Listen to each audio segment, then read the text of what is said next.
You're scared. Y'all wanted me to see how Nicki Minaj wrote Barbie Dreams. I guess that's what we can do. It don't matter. We can see what's going on. Or they said the full vid, gang. Yeah, I'm not watching the full hour. We could go one by one. I ain't gonna lie. We could do one a day. I'm not doing an hour 20 in a full day. You got me cooked. Not gonna lie to you, gang.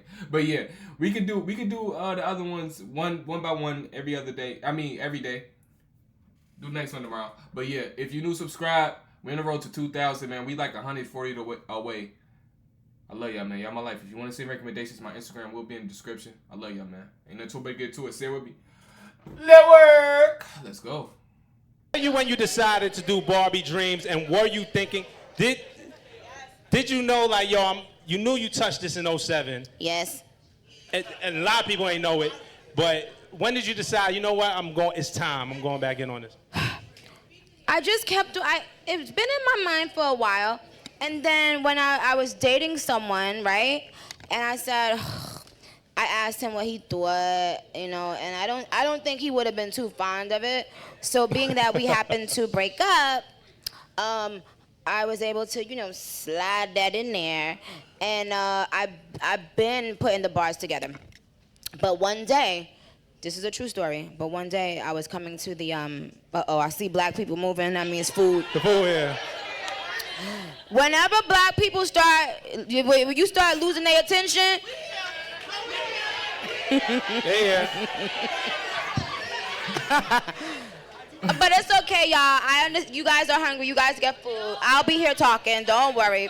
But look. So one day I just. Where Nicki was born? Where's she from? She from. Sound like she from like New York or something, bro. Pulled up to the studio. This is before I had my own little studio.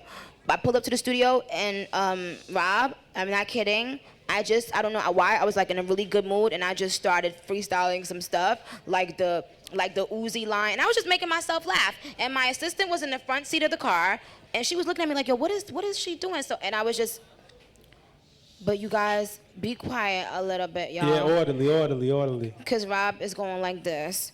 That means, we gotta be. Because we about to get to the good part. I'm just waiting. We don't want to miss this. Yeah. So now, the Thug line, the Uzi line, and the... You're stealing your dresses. And it was a couple of lines that just came to me. Oh, and the designer... Nick. Really, I did not go to the studio that day. Okay. I don't mind listening to Nicki talk, but I was expecting her to like break down bars, so y'all could like when I was sent this, it was sounding like I was finna. You're missing a lot of lines, so watch this. It seemed like she just telling us what was the thought process when she wrote it instead of breaking down what the lines mean. But we only 2 minutes in. Let's see. We can watch all of them. I'm just saying that's what I was expecting. I was not going to that studio to do Barbie Dreams. I promise you. I kept on having little lines that I was doing like a voice note in my phone. And all of a sudden that day, when I pulled up to the studio, it was a nice day, and something just in my head had a joke about one of the guys. And I had the Fetty Wap line, and I started crying. And so I said, you know what, nah, fuck that. It just inspired me. I'm like, no, this shit is starting to be funny. So I said, let me record it. And then when I recorded it, I did one verse first, and when my managers came in, so G came to the studio. Shout out G. Shout out to G. Okay, what's the timeline? Because she said something about 07. Fetty Wap was not busting in 07. So she had the concept in 07 is what I'm guessing. And she didn't act on it because she was in a relationship. But now since they broke up, she was like, okay, I can start making this now. And then she started doing it. Is what I'm guessing. Roberson. Now, G and I are like inseparable. Like, so Gene came with him as well. And I didn't tell them that I did it. Because I had already told them, nah, I changed my mind. I'm not going to do it. But I laid it. And I told them to come by the studio, and I videotaped their reaction to hearing it, and it is priceless. I'm gonna put that on the documentary. I want to see it. So that you can see like when they heard that I really was about to get, because we knew it was gonna be game changing. I kept on saying, I was like, yo, you know this is gonna change the culture, because I'm the only one that could do it, because there's so much history behind it, and it just is dope that I did it in '07. You know, my first mixtape, and it feels like everything is, you know, came full circle with Queen, and I don't know, everything feels good about the making. Okay, so it's 2 versions to this. Because they said so she just said it came full circle, which means it must have happened or started in '07. You feel me? So, okay, I'm missing the time. Came full circle with Queen, and I don't know, everything feels good about the making of Queen and the way it came out and everything. So I wanted to give people something that would make them excited, like how they were when they first started hearing me. And it's dope, you know, I A/B didn't listen to the old one and the new one. And if you compare the rappers that you talk about. Okay, she dropped 2. Okay.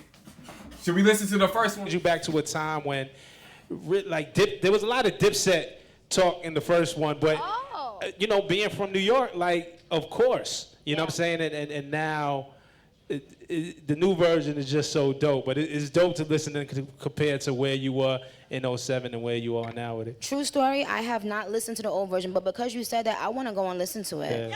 Yeah.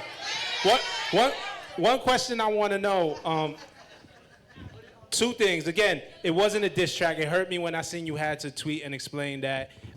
Again, I'm a hip-hop head, so I'm going to spread some knowledge. Hip-hop has a deep history of these type of tracks. If you go back to Ice Cube jacking for beats, when he's talking about stealing beats from Public Enemy, those were his friends. It was just a joke. Biggie with Just Playing, 50 Cent with How to Rob. This is hip-hop history. There is a lineage of these type of tracks, and this is just another chapter in it. But what I want to know is, and there's your guy, you guys have a close relationship. Drake worth 100 million, he always buying me shit, but I don't know if the pussy wet or if he crying and shit. Did he call you? He had to have called you and be like, God damn, Nick. No. I did an interview that's going to be out in a couple hours on TRL. They asked me the same thing. No. Shout out to my man Sway. Man. Yeah. See, Sway's my big bro. He's my mentor. So he's so dope. Yeah, you guys think alike. Questions. You guys think alike. But no, Drake hasn't called me. He might be loading one up though. Like, you know, you want to have fun, you want to play. He might want to play. He about to have back to back. Y'all gonna leave Drake alone, man. No, I thought that was like a dope thing. I thought it was like a compliment. It's funny, you know. He has a record called "In My Feelings," so I thought he would like it. I thought it would be Nicki, funny do you love me?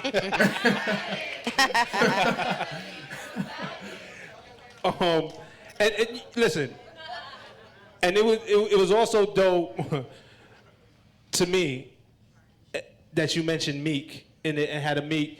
Are you guys cool enough now that you could joke about the relationship? Like, were you worried about how people might take that? Because what you and Meek had at a point was real. Is it cool enough now? Like, yo, we could joke about it. We cool. Well, did you see anything happen from me saying it? No, I ain't gonna lie, she messy, gang. That's not right, folks. What if Meek Mill just don't want to like cause public turmoil, gang? You feel me? What? Get up! You know what I did see? I wish I had the picture. There was a meme of a picture of Meek somewhere. It was like Yo Gotti in the picture, like 21. A bunch of people kind of looking at him like, yo, you did what? It had nothing to do with the lyric. But it was like you still be in her DMs? Yeah. Y'all be doing too much. I saw that. That was funny. Well, it didn't explain no bars that I missed. I don't know what's the point of. We can watch them. Like I ain't gonna lie. I enjoy looking at her creative process, but that didn't help me. Like y'all said, I missed bars. Sent me that's. Like at this point, I feel like y'all be trolling me. Do y'all think about what y'all sending? Do y'all be legit with what y'all trying to send me? This for the show him. Sent me this.